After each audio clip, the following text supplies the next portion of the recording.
Olá, irmãos, tudo bem com todos? Nesse instante, nós vamos continuar a nossa exposição no Evangelho de Marcos. Eu convido você para abrir juntamente comigo a sua Bíblia no capítulo 1, então, deste Evangelho. Nós faremos a leitura do versículo de número 9 até o versículo de número 13. Evangelho de Marcos, capítulo 1, verso de número 9 até o verso de número 13. A palavra do Senhor diz assim: Naqueles dias veio Jesus de Nazaré da Galileia e por João foi batizado no Rio Jordão. Logo, ao sair da água, viu os céus rasgando-se, o Espírito descendo como pomba sobre ele. Então foi ouvida uma voz dos céus: Tu és o meu Filho amado, em ti me comprazo. E logo o Espírito o impeliu para o deserto, onde permaneceu 40 dias, sendo tentado por Satanás. Estava com as feras, mas os anjos o serviam. Vamos orar nesse instante? Amado Deus, querido Pai, graças nós te rendemos pela leitura da Tua Palavra. E nesse instante, ó Pai, nós clamamos para que o Senhor fale ao nosso coração através dela. Que nós possamos extrair, ó Pai, desse texto os ensinamentos que o Senhor deseja para aplicarmos em nossas vidas. E que Teu Santo Espírito nos auxilie na caminhada cristã, para que possamos fazer tudo segundo o Teu querer. Esta oração que fazemos em nome do Senhor Jesus. Amém. Irmãos, nós iniciamos há alguns domingos uma exposição nesse livro, o Evangelho de Marcos, e nós já falamos um pouquinho a respeito ali do início deste Evangelho, já falamos a respeito do ministério de João Batista, a forma como ele trabalhou e como ele serviu ali como uma espécie de arauto para anunciar a vinda daquele que seria realmente o rei, daquele que viria estabelecer o seu reino. E nós estamos dando continuidade a esse texto, vendo um momento bem conhecido de todos nós, que é o batismo e a tentação do Senhor Jesus. Eu quero nesse instante, então, que olhemos para esses versículos e pensemos a respeito justamente desse assunto, o batismo e a tentação de Jesus. Esse será o tema hoje da nossa meditação. Eu quero que a gente olhe então para esses versos e pense que lições nós podemos tirar a respeito desses dois acontecimentos, desses fatos que são tão conhecidos de todos nós, que todo mundo já sabe muita coisa às vezes a respeito, tanto do batizado de Jesus quanto da tentação dele. Mas que lições nós podemos então tirar para as nossas vidas?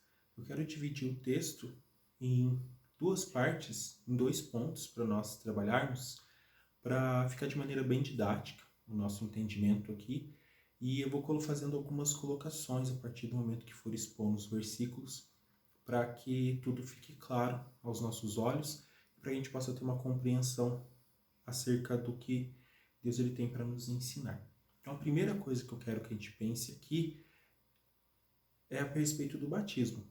E a gente vai falar o seguinte, o que há por trás do batismo de Jesus. Então, nosso tema hoje é o batismo e a tentação de Jesus. E o nosso primeiro ponto é o que há por trás do batismo de Jesus. O texto, o verso 9, ele inicia falando que nos dias em que João Batista ele estava desenvolvendo o ministério dele, naqueles dias em que João Batista estava batizando as pessoas ali no Rio Jordão, na região desértica onde ele ficava, o texto fala que Cristo ele saiu da cidade de Nazaré da Galileia e foi até João e foi por ele batizado.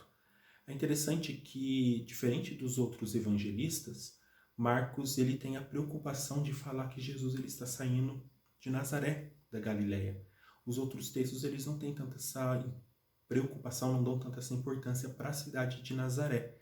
Não que ela não seja importante ali, mas Marcos, como ele escreveu para a igreja de Roma, Roma está em outra região, em outro lugar do mundo ali, e para quem está lendo a carta, é interessante ter esse posicionamento geográfico. Então Marcos, ele possivelmente mencionou Nazaré aqui para situar as pessoas, falou, foi desse lugar aqui, dessa região, até porque para quem estava em Roma, a região da Palestina não era uma região tão conhecida, não era um lugar assim que, me criei ali, sei onde é, tal e tal lugar, não.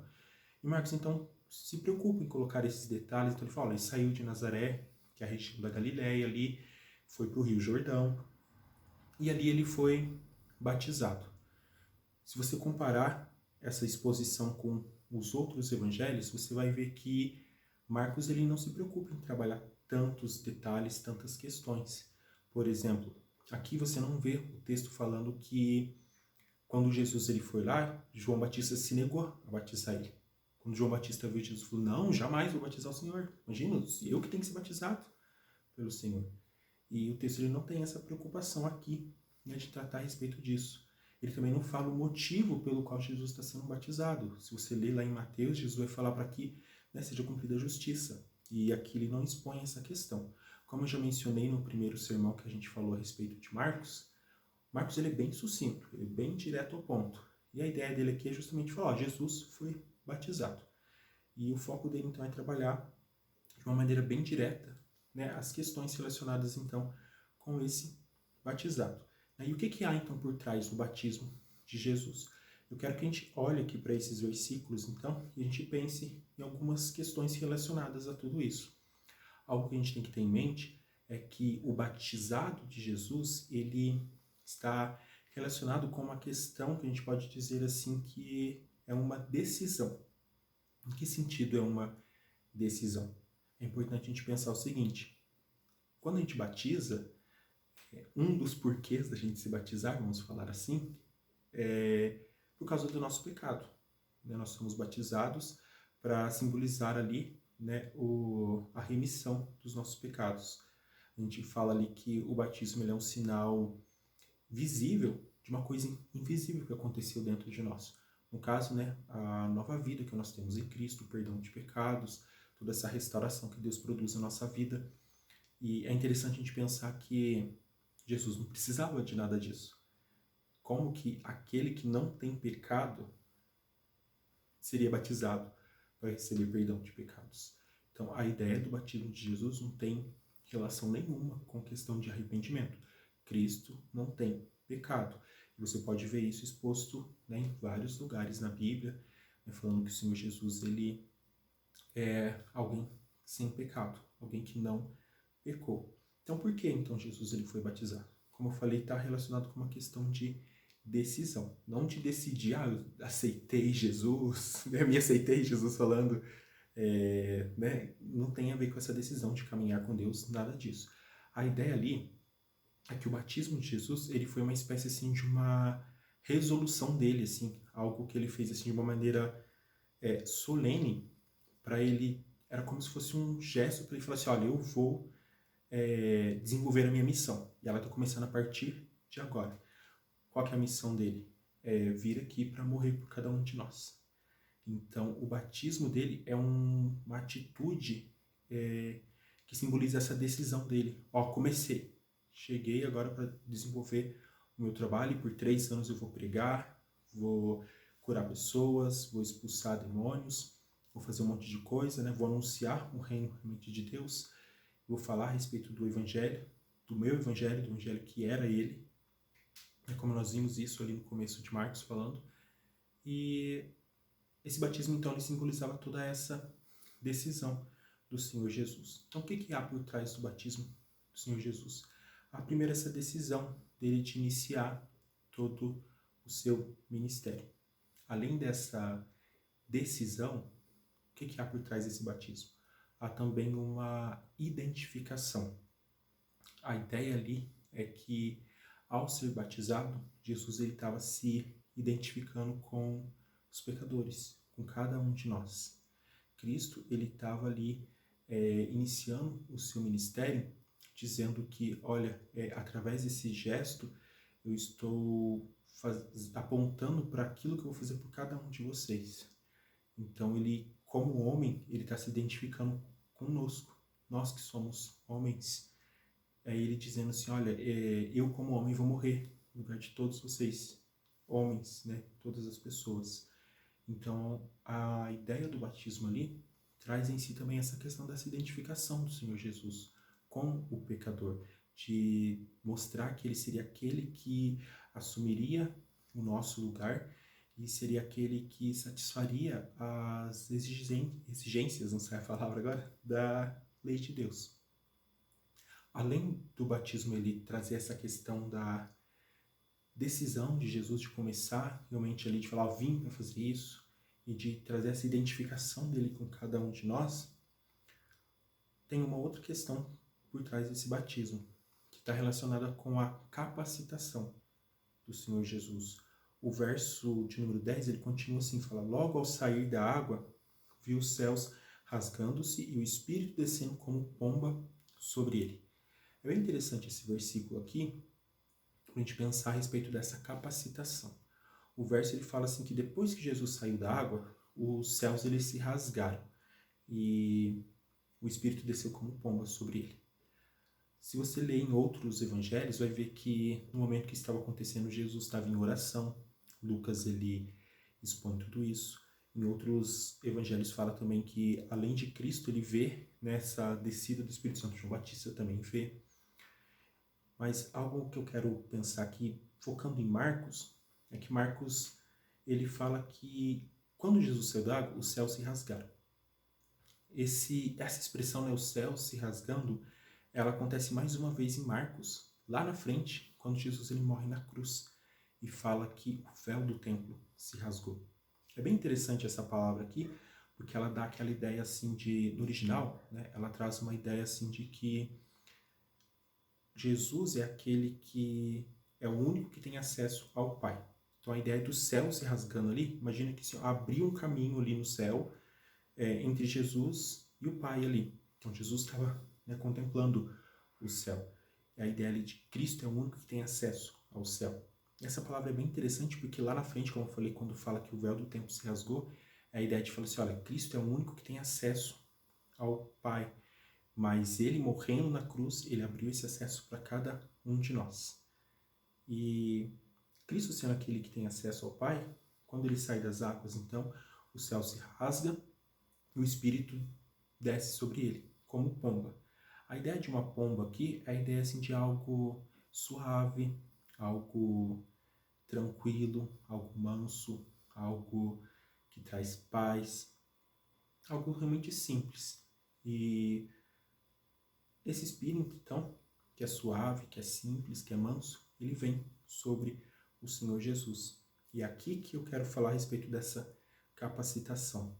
É interessante a gente pensar que o Espírito veio sobre Cristo para fortalecê-lo e para capacitá-lo para o desenvolvimento da sua obra. A gente fala, Jesus ele é Deus. Com certeza, Cristo é Deus.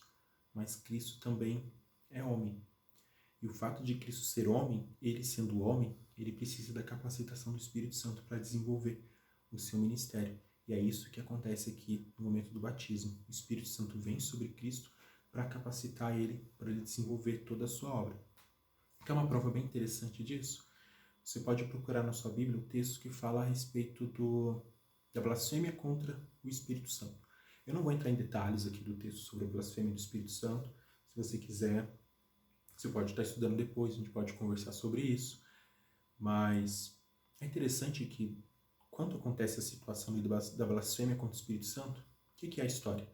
Cristo está expulsando um demônio, e daí os fariseus falam assim, você consegue expulsar o demônio porque tem um demônio em você, e o demônio que está em você expulsa o demônio que estava lá no outro cara. E aí Jesus até dialoga com eles, fala, olha, se fosse um demônio expulsando outro demônio, como que o reino de Satanás ele prevaleceria? Daí eles falam, não, né, o que está em mim é o Espírito Santo, e é esse Espírito que, é através desse Espírito que esse demônio está sendo expulso. E quando você atribui ao Espírito Santo de Deus, falando que aquilo que ele fez é a obra de Satanás, isso é blasfemar contra o Espírito Santo. Então, como eu falei, o foco não é falar da blasfêmia contra o Espírito Santo, mas é a gente pensar que Cristo estava fazendo aquilo tudo ali, expulsar demônios e realizar os milagres, fazer todas aquelas outras coisas, por causa do Espírito Santo que estava sobre ele. E esse Espírito veio sobre ele durante o batismo. Então, o batismo de Jesus, se a gente pensar o que tem por trás dele, além da decisão e além da identificação, tem essa questão dessa capacitação que o Espírito Santo ele traz para o nosso Senhor Jesus. E além de pensar a respeito de toda essa decisão, identificação e capacitação, outro ponto que eu quero colocar aqui, a respeito do que há por trás do batismo de Jesus, a gente vê que no finalzinho do verso ali, há uma aprovação. Então existe decisão, identificação, capacitação e aprovação. O verso fala, então foi ouvida uma voz dos céus, tu és o meu filho amado, em ti me comprazo. Aqui a gente vê um dos textos, vamos falar assim, mais espetaculares, maravilhosos realmente da palavra de Deus, falando a respeito da Trindade, do nosso Trino Deus. A gente vê o Filho ali nas águas, e o Espírito descendo sobre ele, e vê a voz do Pai falando da alegria, falando do amor que ele tem para com o Filho. E esse Pai, então, ele diz, olha, Cristo, né, o Filho ali é o meu Filho amado. Essa expressão amado no grego, ela é uma expressão muito bonita, porque ela traz a ideia assim de um amor extremamente profundo. A ideia ali de um amor assim que a profundidade dele é infinita. Assim como Deus é infinito, esse amor é do tamanho de Deus. Então, né, Deus não tem como medir o tamanho dele, que ele é infinito. Então, esse amor que ele sente pelo Filho é dessa forma. E esse Filho que ele ama tremendamente, que ele ama profundamente, ele fala que nesse Filho ele se compraz. Ou seja, ele tem prazer nesse Filho. O Filho dele é o deleite dele. Para quem é pai, a maioria dos pais, vamos falar pelo menos o pai crente, ele ama o filho e ele tem prazer no filho. Mas isso não é regra. Às vezes a gente ama o filho, o pai ama o filho, mas ele nem sempre tem prazer. Um exemplo disso é Davi e Absalão. Davi ele amava Absalão, mas ele não tinha prazer em Absalão. Absalão só deu dor de cabeça, correu atrás de Davi, tentou matar Davi. Então nem sempre é uma regra o pai amar e se deleitar no filho. Mas isso não é o que acontece com Cristo. Deus ele tem um profundo amor por ele e Deus ele se alegra. Ele se alegra porque o filho tem ali a decisão de iniciar o seu ministério. Ele se alegra porque o filho ali está se identificando com os pecadores, está realmente iniciando a obra que eles já tinham combinado lá na eternidade, no pacto da redenção, onde o Pai, o Filho e o Espírito planejaram salvar a humanidade. Então, aquilo que já foi feito lá antes de tudo e de todos existirem, aquilo que foi planejado já começou a ser colocado em prática aqui. E o Pai, ele vê tudo isso, ele se alegra, ele encontra realmente prazer em Cristo, nesse Filho amado. Então, o que há por trás do batismo do Senhor Jesus? Há essa questão da decisão, da identificação, da capacitação e da aprovação. Segunda coisa que eu quero que a gente pense aqui, né, o nosso tema é falar a respeito do batismo de Jesus e a tentação de Jesus. Nós já falamos o que tem por trás desse batismo e o foco agora é falar então a respeito do que há por trás então da tentação do Senhor Jesus. O verso de número 12, ele continua a história falando, e logo o Espírito o impeliu ao deserto. O mesmo Espírito que veio sobre Cristo e capacitou ele, estava capacitando ele a partir dali para desenvolver toda a sua obra, todo o seu ministério, esse mesmo Espírito, ele impeliu o Senhor Jesus para ir ao deserto.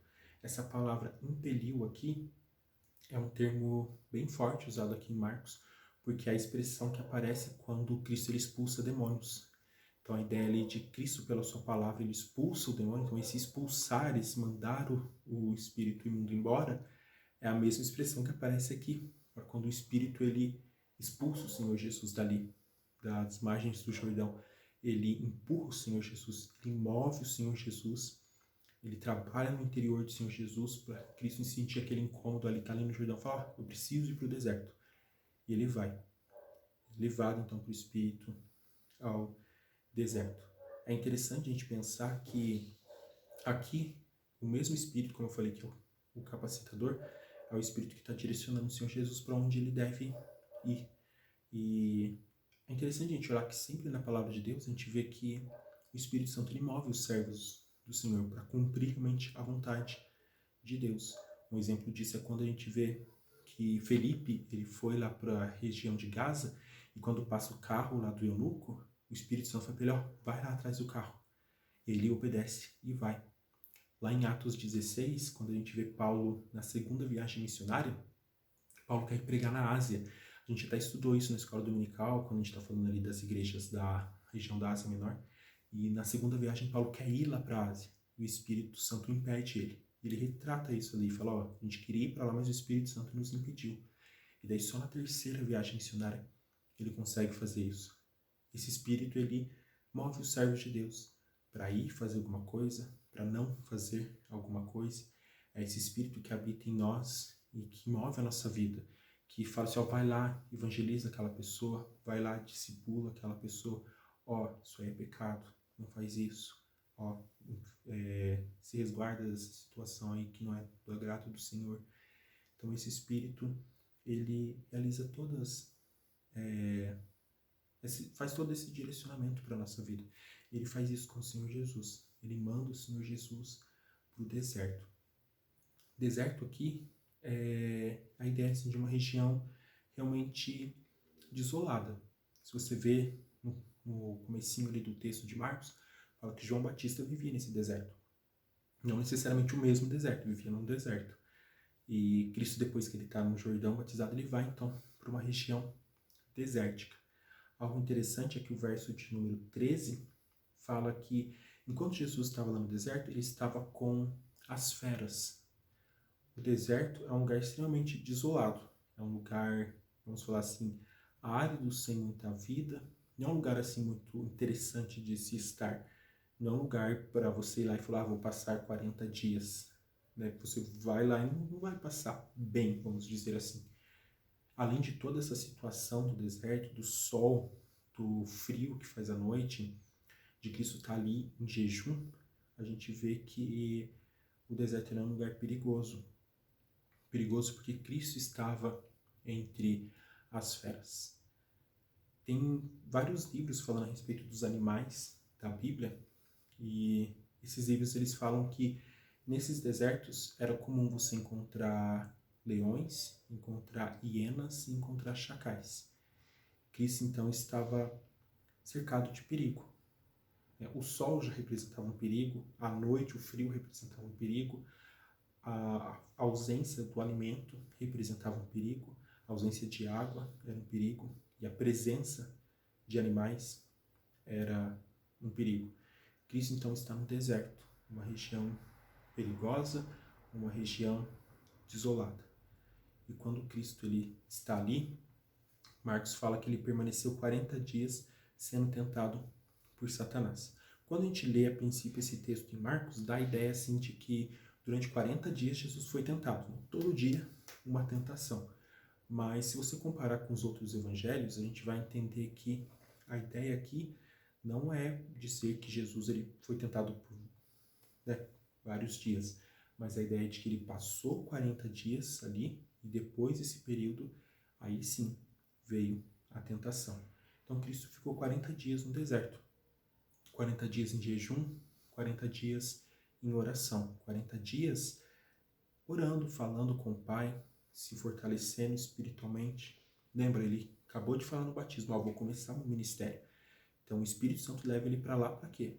Para orar, para se fortalecer em Deus, para pedir direção, para seguir em frente e trabalhar. E é isso que ele faz em Marcos. Você vê, como eu falei, Marcos é um evangelho extremamente dinâmico. Ele mostra Jesus servindo aqui, trabalhando ali, pregando ali, expulsando o demônio aqui, fazendo um milagre aqui. Então ele é extremamente dinâmico. E Cristo, então, ele pede direção para o Pai antes de começar toda essa vida corrida, essa vida dinâmica dele que Marcos expõe aqui. Jesus, então, está nesse tempo ali no deserto. E aparece, então, um tentador para ele. Cristo, ele começa ali um combate espiritual. Ele começa a lutar contra a tentação. É importante a gente frisar que o Senhor Jesus, ele nunca pecou. Ele não cometeu nenhum pecado. Mas Cristo, ele era capaz de pecar. É por isso que o diabo vai tentar. Que a ideia é fazer com que Jesus caia em pecado. É interessante que quando você lê Romanos, Paulo ele fala que o primeiro Adão ele falhou, mas o segundo Adão não. Quando Deus criou Adão, colocou ele num lugar maravilhoso, o Jardim do Éden, paraíso. E Adão, estando no paraíso, ele passou pela tentação e ele falhou. Ele não foi aprovado na prova, naquilo que ele passou. Quando você se depara com o segundo Adão, que é o Senhor Jesus, o segundo Adão, ele é tentado, mas ele não está no paraíso.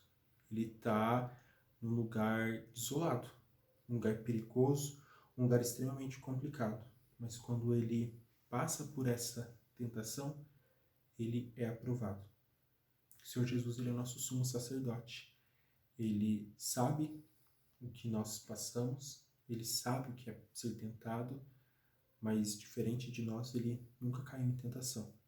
E ele passa então por todo esse combate espiritual ali, estava cercado de feras, né? E a pior de todas as feras, né? Aquele leão que fica andando em derredor, quando ele aparece para o Senhor Jesus e o tenta, Cristo, ele é aprovado.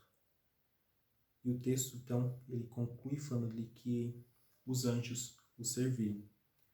Diferente dos outros evangelhos, Marcos ele não fala a respeito do triunfo do Senhor Jesus nessa tentação, mas isso fica implícito no fato dos anjos estarem servindo o Senhor Jesus. Cristo, ele triunfou, ele venceu a tentação, ele passou pela tentação sem pecar, e ele foi aprovado. E a partir dali, então, ele inicia o seu ministério. O que há por trás, então, da tentação de Jesus? A gente vê que o Espírito o leva para a região do deserto. Lá, durante o tempo que ele passa, ele está se consagrando, se separando para Deus, e no final de tudo isso ele passa pela tentação, mas apesar da tentação, ele triunfa, ele vence. O que a gente pode aprender com tudo isso, para a gente concluir a nossa mensagem? É interessante a gente pensar que a gente tem sempre que olhar para Cristo e ver o que a gente precisa realmente aprender para a nossa vida. A gente tem uma vida de caminhada com Deus. E essa vida, ela iniciou ali quando a gente começou a caminhar na igreja, passou pelo batismo, e a gente começou a desenvolver ali a nossa caminhada cristã, né, sendo acompanhado por irmãos, sendo acompanhado pela nossa liderança. É importante a gente lembrar que se você está hoje na família da fé, é porque o Espírito Santo de Deus, ele regenerou você. Assim como Cristo recebeu a presença do Espírito Santo para o capacitar, esse mesmo Espírito capacita você para caminhar, para viver uma vida cristã. O Espírito Santo, ele impele, ele empurra, ele leva a gente, move a gente. Seja para fazer algo para agradar a Deus, ou para deixar de fazer algo para agradar a Deus. E eu quero que, diante de toda essa situação aqui, quero que você pense: será que você tem se permitido conduzir pelo Espírito Santo de Deus? O que você tem feito na sua vida? Será que é o Espírito que fala para você, ó, filho, faz isso? Será que é o Espírito Santo que fala para você, ó, não faça isso? Como está a sua caminhada cristã? Que ao olhar para o batismo do Senhor Jesus e para a tentação dele, você possa lembrar que Cristo, ele tomou a decisão ali de iniciar o seu ministério, de fazer aquilo tudo para que hoje você pudesse estar caminhando com ele. E que essa caminhada ela possa ser realmente diferente, possa ser pautada, direcionada por Cristo, pelo seu Evangelho, pelo Espírito Santo de Deus, que nos conduz a viver de maneira plena e agradável diante do Senhor. Que Deus te abençoe, que você possa realmente crescer na graça, no conhecimento, se fortalecer, e que o Espírito Santo de Deus seja aquele a impelir a sua vida, a mover a sua vida, para você viver de maneira abençoada e agradável. Que Deus te abençoe.